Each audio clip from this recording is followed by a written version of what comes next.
Good morning all of you. मैं प्रमोद कौशल आप सभी का वेलकम करता हूं अपने यूट्यूब प्लेटफॉर्म सर्वोदय इंस्टीट्यूट पर।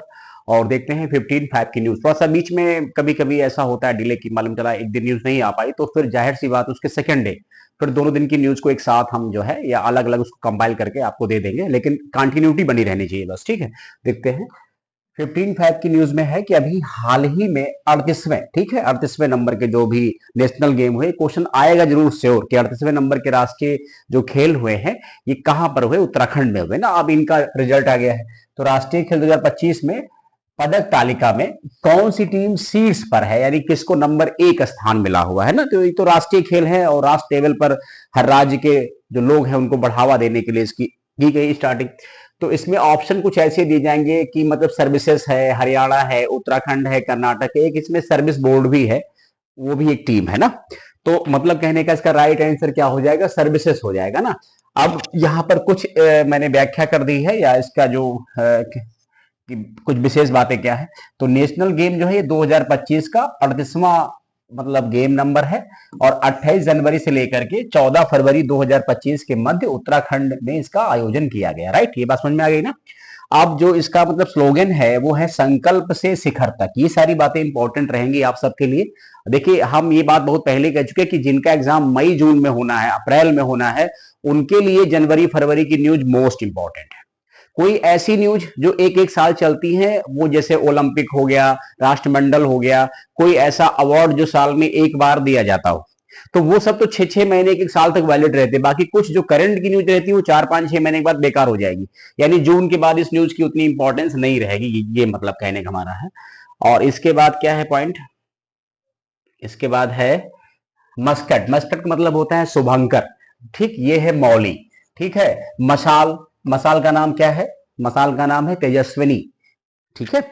और जो थीम रखा गया है वो ग्रीन गेम्स है, मतलब कहने का एनवायरमेंट को लेकर के किसी प्रकार का कोई नुकसान वैसे भी नहीं होता है, फिर भी जो थीम है वो ग्रीन गेम्स है ना। और इसके बाद कुछ और पॉइंट है जो मैंने यहाँ आपकी जानकारी के लिए दे दिए। आप इसको जैसा चाहें वैसा आप अपने अनुसार नोट कर सकते हैं। यानी जो टोटल गेम्स अभी हुए हैं वो 35, यानी जो टोटल गेम की संख्या है, यानी मतलब जो उसमें जो गेम का पार्टिसिपेशन हुआ है, ठीक है, ये नंबर आपको नहीं है कि वो 38 क्या है, वो तो एडिशन है कि 38वें नंबर का राष्ट्रीय खेल हुआ, लेकिन जो टोटल इसमें नंबर ऑफ गेम शामिल थे, ठीक, खेल, वो 35 है। तो नंबर 1 टीम को राजा भालेंद्र सिंह ट्रॉफी दी जाती है, जैसे जो मतलब सर्विसेज को मिली। अब सर्विसेज स्पोर्ट कंट्रोल बोर्ड 5 बार टॉप पे रहा है, जिसकी अभी हम बात नंबर 1 पे कर रहे हैं। उसका पूरा जो पूरा फॉर्म लिखा है वो सर्विसेज स्पोर्ट कंट्रोल बोर्ड। और 2007, 11, 15, 22, 25 लिखा है। दूसरे पर महाराष्ट्र है, तीसरे पर हरियाणा है और चौथे पर कर्नाटक है। इतने बहुत है आप सबके लिए, जरूरी नहीं कि उत्तर प्रदेश की रैंक क्या है। तो ये देखा जाता है शुरू के 3-4 आप स्टेट पढ़ लीजिए या जो टॉप 4 में रहे, 5 में रहे। 39 number game, most important point, 39 number game 2027 में होंगे, मेघालय में होंगे। ठीक है। अब इनका आयोजन 2-2 साल पे किया जाता है, तो वही 25 में हुआ है, अब सीधे क्या होगा, 27 में होगा ना। पहली बार 1924 में इस खेल का आयोजन लाहौर में किया गया था, तब बंटवारा नहीं था, तो Lahore was the part of India, not the part of Pakistan. Right. इसके बाद अगला पॉइंट देखते हैं हम लोग। ठीक है, कभी कभी ऐसे क्वेश्चन आते हैं कि पहली बार राष्ट्रीय खेल का आयोजन कहां किया गया। अब इसके बाद अगला क्वेश्चन क्या है, अगला क्वेश्चन है कि हाल ही में किस देश ने कोल्ड सीप अंतरिक्ष स्टेशन के निर्माण की घोषणा की है ना। बता देंगे कोल्ड सीप क्या है। तो इसमें जापान, चीन, साउथ कोरिया, ऑस्ट्रेलिया, तो एक ही इसमें आंसर जो है वो सही होगा, वो आंसर है चीन। ठीक है, ये ध्यान रखेंगे ना इस बात का। इसके बाद क्या पॉइंट है, नोट में क्या लिखा है, ये दक्षिण चीन सागर, ये कहां किया जाएगा, ये दक्षिण चीन सागर की गहराई में स्थित एक अंतरिक्ष स्टेशन है। यानी आप अंदाजा नहीं लगा सकते कि चाइना वाले क्या क्या कर सकते हैं। अभी अगर देखा जाए तो उनसे हम बहुत पीछे हैं, ये बात बिल्कुल फैक्ट है, इसमें कोई डाउट की बात ही नहीं है।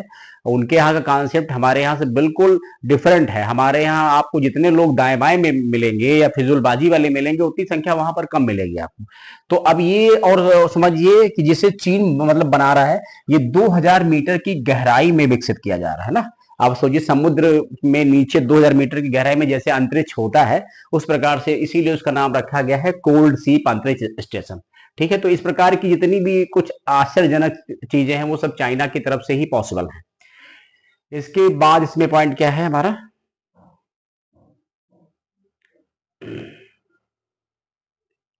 लिखा है कि अभी हाल ही में इसरो ने किस आईआईटी के साथ मिलकर अंतरिक्ष अनुप्रयोगों के लिए स्वदेशी सेमीकंडक्टर विकसित किया है। तो इसका आंसर आईआईटी मद्रास है। बाकी आईआईटी दिल्ली, आईआईटी कानपुर या आईआईटी बॉम्बे, कुछ इस तरीके के ऑप्शन हो सकते हैं। ये क्वेश्चन मोस्ट इंपॉर्टेंट है ना, क्योंकि ऐसा क्वेश्चन एक बार आ चुका है बिहार पीसीएस में ना, कुछ डिफरेंट क्वेश्चन था वो। हाल ही में किसे ब्रिटिश साम्राज्य का सबसे उत्कृष्ट आदेश सम्मान मिला है? चंद्रिका टंडन है, एनचंद जो है शेखरन है, चमन अरोड़ा जी हैं, सुनील मित्तल हैं। तो राइट आंसर हो जाएगा एनचंद शेखरन। और अब इसकी थोड़ी सी व्याख्या देख लेंगे हम लोग, तो वो आपके काम में आ जाएगी। यहां लिखा हुआ है कि टाटा सन्स के चेयरमैन है कौन? एन चंद्रशेखरन को ब्रिटेन भारत व्यापार संबंधों में उनकी सेवाओं के लिए ब्रिटेन द्वारा मानद नाइटहुड से सम्मानित किया गया है ना। ध्यान रखेंगे, नाइटहुड जो है ये ब्रिटेन की ही पॉलिसी थी। जब ब्रिटेन ने भारत पर कब्जा किया था तो उसने कई भारतीय लोगों को नाइटहुड की उपाधि से नवाजा था। ठीक है, इसके बाद क्या है कि चंद्रशेखरन को ब्रिटिश साम्राज्य का सबसे उत्कृष्ट आदेश नागरिक खंड मानद डीबीई या केबीई योद्धा या डीम कमांडर से सम्मानित किया गया है। समूह ने सोशल मीडिया मंच एक्स पर कहा कि चंद्रशेखरन को ब्रिटिश भारत व्यापार संबंधों में योगदान के लिए इस प्रकार का जो सम्मान है वो राजा चार्ल्स द्वारा मानद नाइटहुड की उपाधि प्रदान की गई। ठीक, इसके बाद हमारा क्वेश्चन क्या है? हाल ही में the new icon Savarkar and the fact पुस्तक किसने लिखी? मोस्ट इंपॉर्टेंट है, ऐसी पुस्तकों को हमेशा आप मतलब अलर्ट मोड में रखिएगा। ये डिफरेंट पुस्तकें ऐसी आती, क्योंकि आप सोचते हो कि मैं किताब से पढ़ लूंगा यहां से, ऐसे क्या होगा हर 2-3 दिन में कोई बुक लेटेस्ट आती है तो मैं उसको अपने जो करंट अफेयर के फॉर्म में उसको डाल देता। आपने देखा होगा अभी तक मैंने 7-8 या 10 बुकें के आसपास आपको पढ़ा दिया होगा। वैसे पूरे साल भर में देखो कम से कम बुकें आ जाएंगी 100 के आसपास, तो वो 100 बुकें ऐसे ही आती है ना।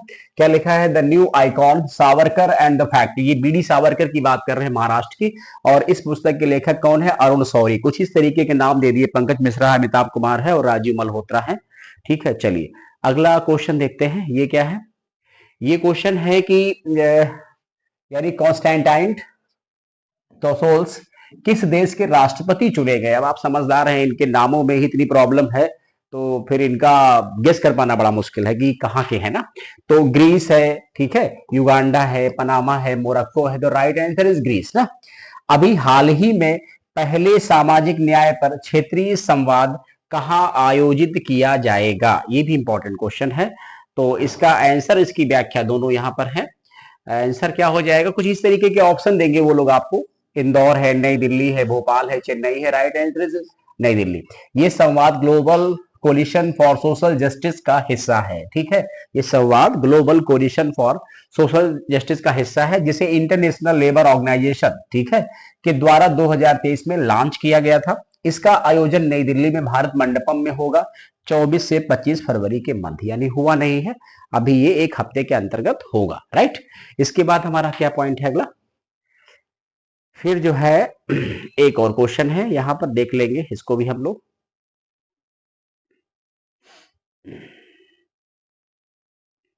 लिखा है कि अभी हाल ही में विश्व यूनानी दिवस कब मनाया गया?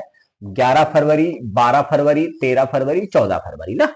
तो कुछ ऐसे ही ऑप्शन दिए जाएंगे। 11 फरवरी इज द राइट आंसर। समझते हैं क्या है विश्व मतलब यूनानी दिवस। देखिए हमारे यहाँ देखेंगे तो पूरा पूरा आयुष मंत्रालय ही है, आयुर्वेद, योगा, यूनानी, ठीक है, शल्य, होम्योपैथी, यानी बहुत तरीके से एक व्यक्ति का इलाज करने की मेथड्स हैं, विधियां हैं। उसी में एक यूनानी विधि भी है और हमें लगता है आयुर्वेद, यूनानी सब विधियां होनी भी चाहिए। ठीक है, उसी में एक योग भी है, योग से भी लोग क्या होते हैं, स्वस्थ हो जाते हैं ना। लेकिन हो सके तो करना चाहिए योग, थोड़ा बहुत तो करना ही चाहिए। यहां पर क्या है कि हकीम अजमल खान की जयंती के अवसर पर इसे मनाया जाता है। इसका विषय क्या है? एकीकृत स्वास्थ्य समाधान के लिए यूनानी चिकित्सा पद्धति ना। जन्म इनका 11 फरवरी 1868 में हुआ है। किसका जन्म हुआ है? हकीम अजमल खान साहब का, तभी तो 11 फरवरी है। असहयोग आंदोलन में भाग लिया इन्होंने। हकीम अजमल खान को जानते होंगे, ये नाम आपने हिस्ट्री में पढ़ रखा होगा, बड़े फेमस हैं ये हकीम अजमल खान साहब। खिलाफत आंदोलन का भी मतलब नेतृत्व किया, नॉन कोऑपरेशन मूवमेंट में भी पार्टिसिपेंट किया। साथ ही वो भारतीय राष्ट्रीय कांग्रेस के अध्यक्ष भी निर्वाचित हुए। 1921 में अहमदाबाद में आयोजित कांग्रेस के सत्र की अध्यक्षता भी की थी हकीम अजमल खान साहब ने ना। बड़ी इंपॉर्टेंस इनकी भूमिका है। फिर एक पॉइंट और मोस्ट इंपॉर्टेंट है, इसको ध्यान रखेंगे। पूर्वोत्तर का पहला यूनानी चिकित्सा क्षेत्रीय केंद्र कहाँ खोला गया है? असम के सिलचर में। ये भूलेंगे नहीं, असम से इंपॉर्टेंट क्वेश्चन है। तो हमें लगता है इतनी न्यूज आपके लिए, जो मुझे लगा ये 15/5 की डेट में सफिशियंट है। तो 15/5 का जो है वीडियो अभी थोड़ी देर में आपको मिल जाएंगे, या आगे की जो न्यूज है वो भी आपको अभी हम थोड़ी देर में अपलोड कर देंगे तो मिल जाएगी, राइट नाउ। चलिए फिर, thank you so much. Comment के माध्यम से बताइएगा किस प्रकार का सेशन है और क्या और उसमें हम गुंजाइश कर सकते हैं। Thank you so much.